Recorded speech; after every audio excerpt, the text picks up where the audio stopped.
अब ये इस सरकार ने कल कैबिनेट पे मैंने देखा बहुत सारे लोगों की आलोचनाएं थी कि योगी सरकार की कैबिनेट यहाँ क्यों हुई।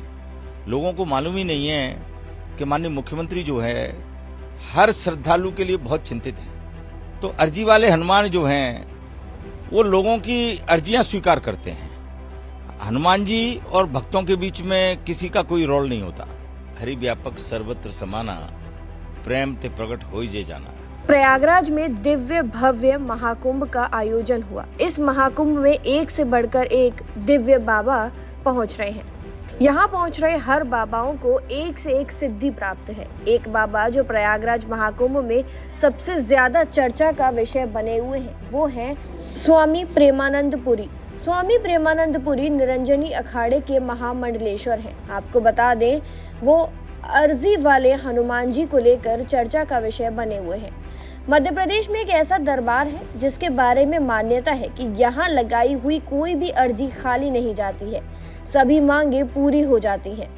मान्यता है कि हर मंगलवार और शनिवार को हनुमान जी खुद यहाँ पे जन सुनवाई करते हैं और सबकी मुरादें पूरी करते हैं। इन्हीं के बारे में ज्यादा जानकारी दी निरंजनी अखाड़े के महामंडलेश्वर स्वामी प्रेमानंद पुरी ने। आइए जानते हैं भारत एक्सप्रेस से बातचीत में उन्होंने क्या कुछ कहा। नमस्कार, भारत एक्सप्रेस देख रहे हैं आप। मैं हूं नीतीश पांडे। इस वक्त हम मौजूद हैं प्रयागराज में। महाकुंभ का आयोजन हो रहा है और वहां पर तमाम साधु संत पहुंचे हुए हैं महाकुंभ में।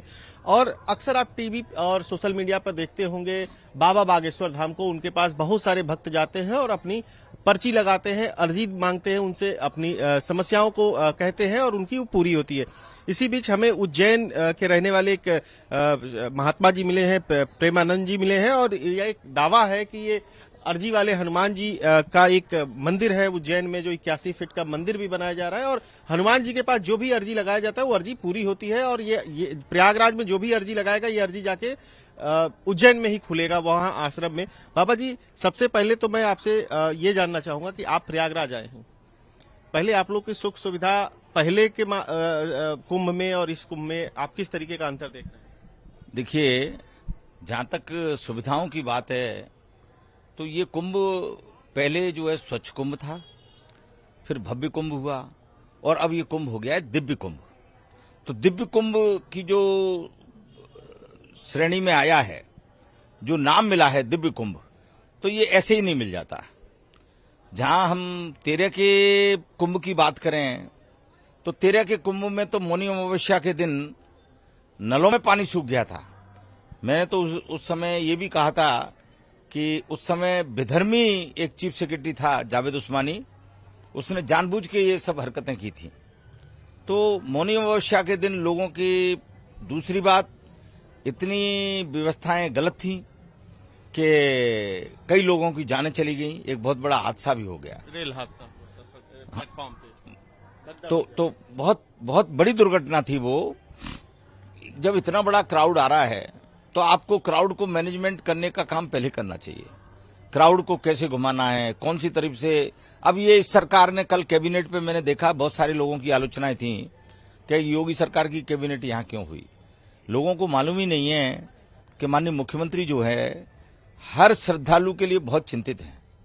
उनको मालूम है, क्योंकि उनको ये मालूम है कि कुंभ में आने वाले की संख्या कोई नहीं बता सकता, परंतु हम संत महात्माओं को ये मालूम होता है कि कौन से खालसे के कितने लोग किस दिशा से आने हैं, पूर्व से आने हैं कि पश्चिम से आने हैं। तो मुख्यमंत्री जी ने जो कैबिनेट की, लोगों ने कहा कि इन्होंने पुल की घोषणा यहीं करी और अस्पताल की घोषणा यहाँ करी, Ram Pathgaman expressway, Ganga expressway Prayagraj से चित्रकूट और ये सबको जोड़ना, इसकी घोषणा यहाँ की। तो मैं उन लोगों से ये पूछता हूँ कि माननीय मुख्यमंत्री जी ने जो यहाँ घोषणा की, उससे मुख्यमंत्री जी को तात्कालिक लाभ क्या है? उनको इन घोषणाओं से कोई तात्कालिक लाभ नहीं है, परंतु इनके साथ साथ उन्होंने आंतरिक कुंभ की व्यवस्थाओं के लिए संत महात्माओं से चर्चा की। प्रत्येक प्रोमिनेंट संत से, जिन्होंने कई कुंभ किए हैं, उन सब से उन्होंने बाकायदा विचार विमर्श किया। विचार विमर्श करके उन्होंने पूछा कि आपका अनुमान क्या है, कितने लोग आएंगे आप, जिससे वो, बाकी तो ठीक है। सबसे पहले तो शौच की व्यवस्था।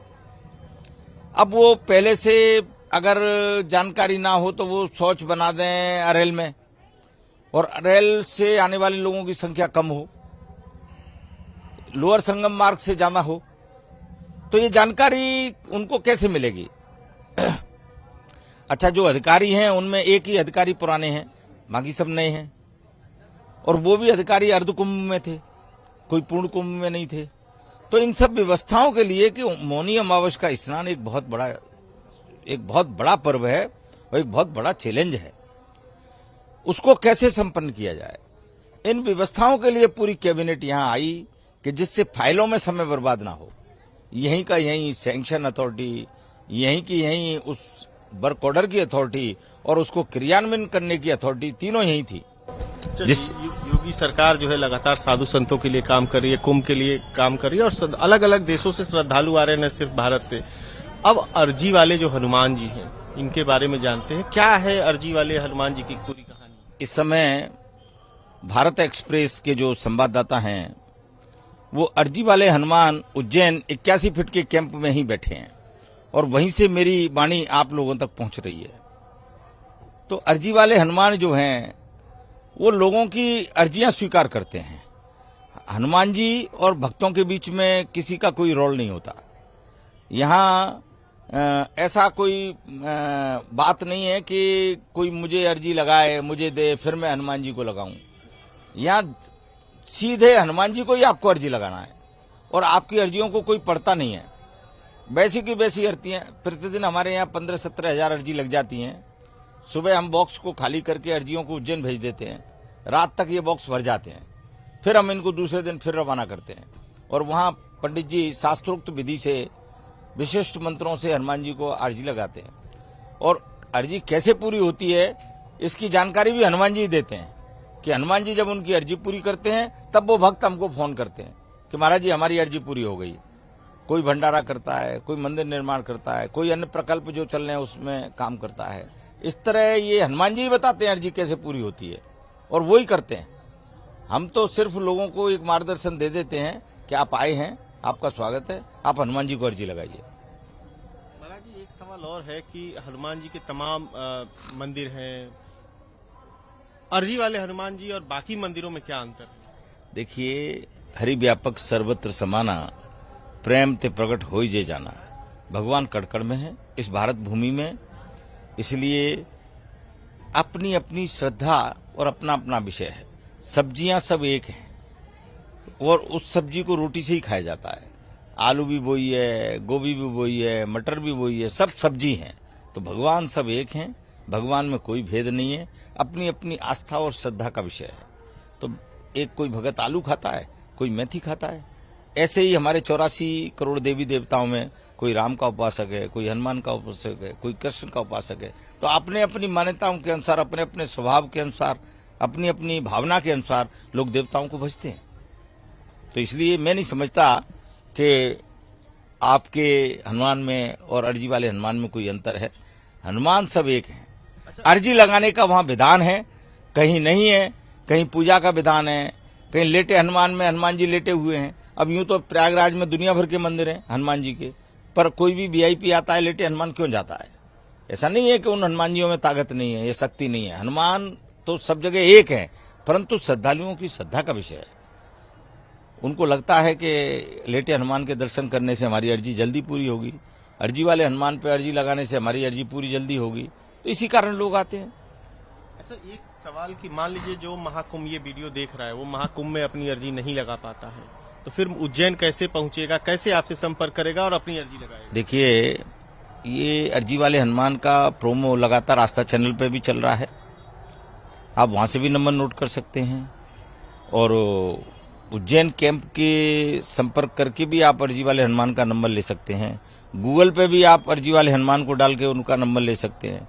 और उज्जैन आने के लिए तो सबको मालूम है, ट्रेन है, बस है, कार है, जीप है, सब कुछ साधन है। उज्जैन एक तीर्थ स्थल है जहां 2028 में महाकुंभ मेला लगेगा और ये अर्जी वाले हनुमान महाकुंभ मेला की भूमि पर ही स्थित है, इसलिए आने जाने में मैं नहीं समझता कोई किसी को असुविधा होगी।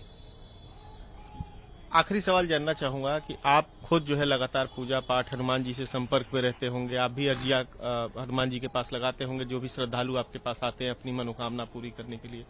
आपको क्या लगता है देखिए, मैंने भी कल जब हमने सनातन संसद का गठन की बात की और सनातन बोर्ड की गठन की बात की, तो वाकई आपने बिल्कुल ठीक कहा। मैंने भी अपनी प्रेस कॉन्फ्रेंस के बाद आकर यहाँ अर्जी लगाई कि हमारा सनातन बोर्ड का गठन हो, जिससे हिंदुओं को मार्गदर्शन प्राप्त हो।